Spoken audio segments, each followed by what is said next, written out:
Hello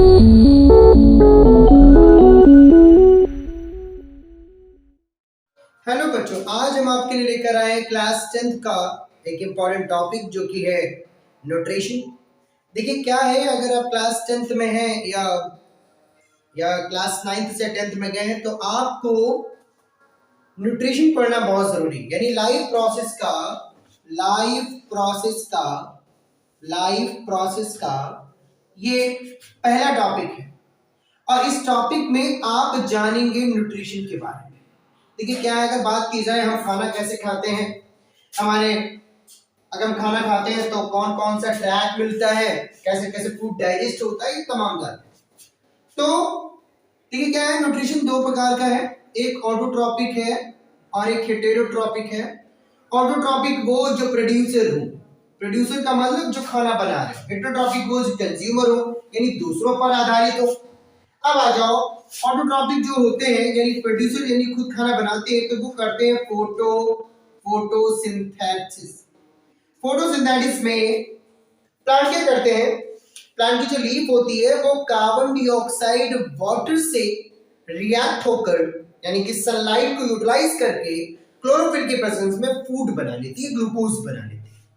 तो carbon dioxide gas plus water किसका उपयोग कर रहा है, सनलाइट को यूटिलाइज करके क्लोरोफिल की प्रेजेंस में क्या बना रहे हैं, ग्लूकोज बना रहे हैं। तो ये फूड है, ये प्रोसेस क्या, फोटोसिंथेटिक है। और फोटोसिंथेटिक में दो तरीके के रिएक्शन है, एक तो है लाइट रिएक्शन, एक है डार्क रिएक्शन। लाइट रिएक्शन ग्राना में हो रहा है, डार्क रिएक्शन स्ट्रोमा में हो रहा है। लाइट रिएक्शन का एंडिंग प्रोडक्ट है एटीपी NADPH और इसका है ग्लूकोज। ठीक है, तो ये डार्क रिएक्शन। लाइट रिएक्शन जो हो रही है वो लाइट को यूटिलाइज यानी जो सनलाइट आ रही है ना उसको यूटिलाइज करके हो रहा है लाइट रिएक्शन। अब याद देखो, फोटोसिंथेटिक जो हेटेरोट्रॉपिक है, जो दूसरों पे डिपेंडेंट है यानी खुद खाना नहीं बना पाते हैं, दूसरों पर डिपेंडेंट रहते हैं। तो हेटेरोट्रॉपिक में क्या है, सबसे पहले देखो हर्बीवोरस जो पेड़ पौधों को खाते हैं, कार्निवोरस जो मांस वगैरह खाते हैं, और एक हो गया ओमनीवोरस जो आपका दोनों खाते हैं। जो कार्निवोरस है वो एक होता है स्कैवेंजर, एक होता है प्रेडेटर, मतलब जो मांस को प्रे करके खाए यानी कि मार कर खाए वो प्रेडेटर, और जो मरा हुआ मांस खाए वो स्कैवेंजर। तो ये आपके एक होता है डिकम्पोजर, ओमनीवोरस के बाद डिकम्पोजर जो डिकम्पोज करता है। तो आइए बात करते हैं अपने एक हायर टॉपिक जो कि है न्यूट्रिशन यानी digestive system in human being. देखिए बहुत इंपॉर्टेंट टॉपिक है, आज का ये वीडियो क्लास 10th के लिए बहुत इंपॉर्टेंट होने वाला है। क्लास 10th के बच्चे जो एग्जाम देने जा रहे हैं 27 फेब को उनका एग्जाम है, हम भी लगातार उनके लिए एक वीडियो लेकर आ रहे हैं। यानी कुछ भी आपको डिफिकल्ट लग रहा है एग्जाम के पॉइंट ऑफ व्यू से, आप मैसेज करिए, चैट के माध्यम से बताइए। कोई भी टॉपिक आपको डिफिकल्ट लग रहा है आप पूछ सकते हैं, क्लियर कर सकते हैं, इसी तरीके से हम भी आपकी हेल्प करेंगे। तो आइए बात करते हैं डाइजेस्टिव सिस्टम की। डाइजेस्टिव सिस्टम में पढ़ने के लिए सबसे पहले हमें क्या है, क्या हमें माउथ को पढ़ना पड़ेगा।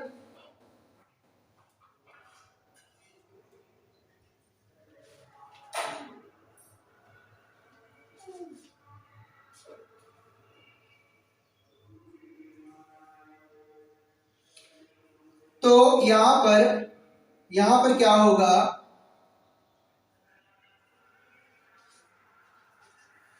ये माउथ है, इस माउथ की कैविटी को बोलेंगे बक्कोफेरिंगियल कैविटी। बक्कोफेरिंगियल कैविटी में फेरिंगियल कैविटी क्या है, जो आपके मूवमेंट लिप्स है ना, मूव कर रहे हैं लिप्स, इनके अंदर जो आवरण घिरा हुआ है यानी कि नैरो स्पेस, ये सब नैरो स्पेस घिरा हुआ है, ये बक्कोफेरिंगियल कैविटी है। दो पार्ट है, पहला है ओरल कैविटी, पहला है आपका ओरल कैविटी और दूसरा है आपका फेरिंगियल कैविटी। जो ओरल कैविटी है ना उसमें दो पार्ट है, एक तो है आपका वेस्टिब्यूल और दूसरा है ओरल कैविटी प्रॉपर। जो फेरिंगियल कैविटी, देखो वेस्टिब्यूल क्या है, वेस्टिब्यूल यानी आपके लिप हो गए, आपके जो ओंठ है मूव कर रहे हैं, आपके जॉज हो गए, आपके टीथ हो गए, आपके चीक हो गया, इसके अंदर जो आवरण घिरा हुआ है ये सारा का सारा वेस्टिब्यूल है। अब आ जाओ ओरल कैविटी प्रॉपर क्या है। ओरल कैविटी प्रॉपर यानी कि आपके टीथ हो गए, आपके जॉज हो गए, आपके जम्स हो गए, इनसे इनके अंदर जो आवरण घिरा हुआ है वो ओरल कैविटी प्रॉपर है। फेरिंजियल कैविटी में सबसे पहला पार्ट है नेसोफैरिंक्स। नेसोफैरिंक्स देखो ये आपके नसल पार्ट में है। कहां पर है? नसल पार्ट में है। आपका जो पैलेट है ना, पैलेट ये आपके ये नसल चेंबर के पीछे यानी बिहाइंड द नसल चेंबर। कहां पर? बिहाइंड द नसल चेंबर ये स्थित है। कौन सा? नेसोफैरिंक्स यानी नसल पार्ट में प्रेजेंट है, बिहाइंड द नसल चेंबर है। अब आ जाओ दूसरा पार्ट है ओरोफैरिंक्स। ओरोफैरिंक्स आपके ओरल पार्ट में यानी behind the buccal cavity, behind the buccal cavity आपके ओरोफैरिंक्स है। अब आ जाओ नंबर थर्ड है आपका लैरिंगोफैरिंक्स आपका लैरिंगियल पार्ट में है, लैरिंगियल पार्ट में, और lowest part of the pharynx है। कहां पर है? Lowest part of the pharynx है। अब देखो यहां से थोड़ा और आगे बढ़ोगे आप, यहां से थोड़ा और आगे बढ़िएगा,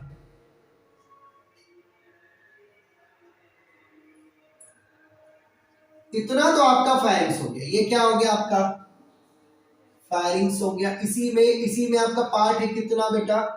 इसी में 3 पार्ट है। यही है आपका 12 सेंटीमीटर का, जिसमें 3 पार्ट डिवाइडेड है। अब फैरिंक्स के बाद और भी नीचे आ जाओ तो ये आपकी आइसोफेगस है, ये आपकी आइसोफेगस है।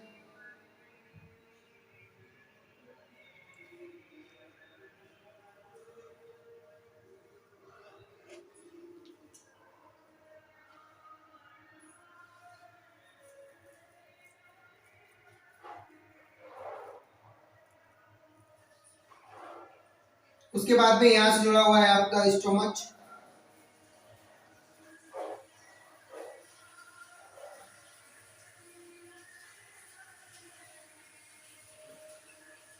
ये आपका स्टोमच है। अब आ जाओ ये क्या है आपका? ये देखो ये आपके आइसोफेगस है। क्या है ये? आइसोफेगस है। ये 25 सेंटीमीटर की है। कितनी है? 25 सेंटीमीटर की है। आइसोफेगस को ही फूड पाइप बोलते हैं। क्या बोलते हैं? Food pipe. और ये एक्सटेंड हो रही है, कहां से एक्सटेंड हो रही? Extend from the lower part of the pharynx, यानी फैरिंक्स के लोअर पार्ट से आपकी आइसोफेगस बाहर आ रही, जिसे फूड पाइप भी बोलते हैं। आइसोफेगस के बाद ये जो पार्ट देख रहे हो, इसी पार्ट को बोलेंगे लीवर। क्या बोलेंगे? लीवर। और ये आपका है स्टमक। स्टमक का साइज भी 25 सेंटीमीटर का है। 2 पार्ट है। देखो ये लार्ज सिकल के जैसा है। कैसा है? लार्ज सिकल के जैसा है। कौन? स्टमक। 2 पार्ट है। पहला है आपका कार्डियक, दूसरा है आपका पाइलोरिक। कार्डियक और पाइलोरिक। कार्डियक देखो क्या है? कार्डियक आपका अटैच है, किससे अटैच है? कार्डियक अटैच है lower end of oesophagus, lower end of oesophagus से। ठीक है, लोअर एंड ऑफ आइसोफेगस से अटैच है। इसमें भी 2 पार्ट है। एक तो फंडस है, एक फंडस है, दूसरा बेटा बॉडी है। क्या है? बॉडी है। पाइलोरिक क्या है? पाइलोरिक देखो पाइलोरिक भी अटैच है। किससे अटैच है? पाइलोरिक अटैच है ड्यूडेनम से। किससे अटैच है? ड्यूडेनम, जो कि स्मॉल इंटेस्टाइन का एक पार्ट, यानी कार्डियक से अटैच है पाइलोरिक। अब आ जाओ कि इसके नीचे थोड़ा और बढ़ोगे आप कुछ इस तरह से।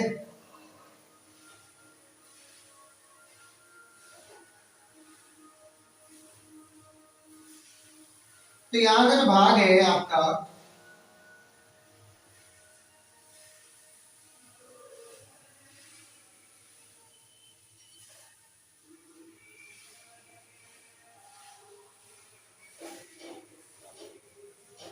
ये आपका लार्ज इंटेस्टाइन का पार्ट है। किसका पार्ट है? लार्ज इंटेस्टाइन का पार्ट है ये आपका लार्ज इंटेस्टाइन का पार्ट है, ये लार्ज इंटेस्टाइन का पार्ट है आपका ये। और आफ्टर दैट देखो यहां पर आपका पैंक्रियाज है, क्या है, पैंक्रियाज है। और यहां पर बात करें तो स्मॉल इंटेस्टाइन का वेसल्स फैला हुआ है, स्मॉल इंटेस्टाइन का। तो अब बात करते हैं, देखो ये आपका क्या है, ये आपका है ड्यूडेनम। देखो स्मॉल इंटेस्टाइन में 3 पार्ट है, ये बेटा स्मॉल इंटेस्टाइन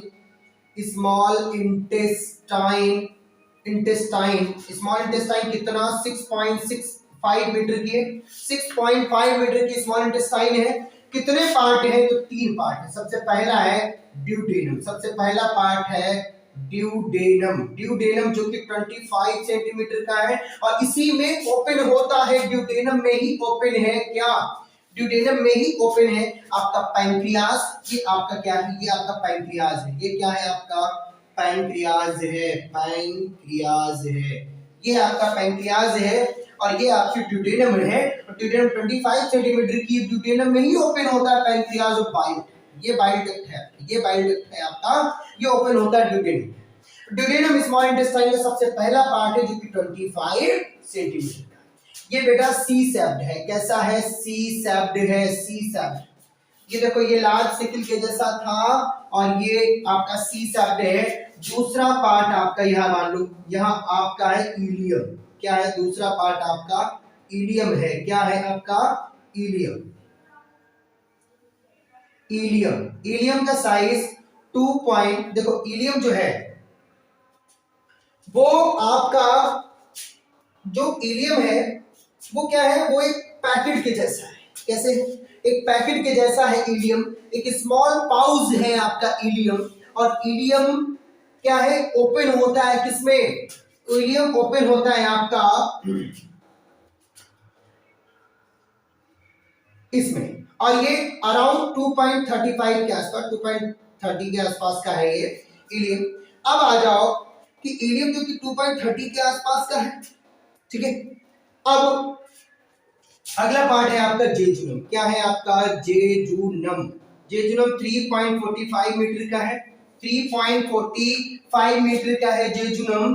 और ये उसके बाद में यहां पर बात करें अगर आपका, ये देखो ये वाला पार्ट, तो ये वाला पार्ट है आपका कोलन, क्या है, कोलन जो पार्ट है ना आपका वो लार्ज इंटेस्टाइन का पार्ट है, किसका है, लार्ज इंटेस्टाइन का पार्ट है। और लार्ज इंटेस्टाइन जो कि 1.5 मीटर की है। सबसे पहला पार्ट है कोलन जो कि यू शेप्ड है, कैसा है, यू शेप्ड है।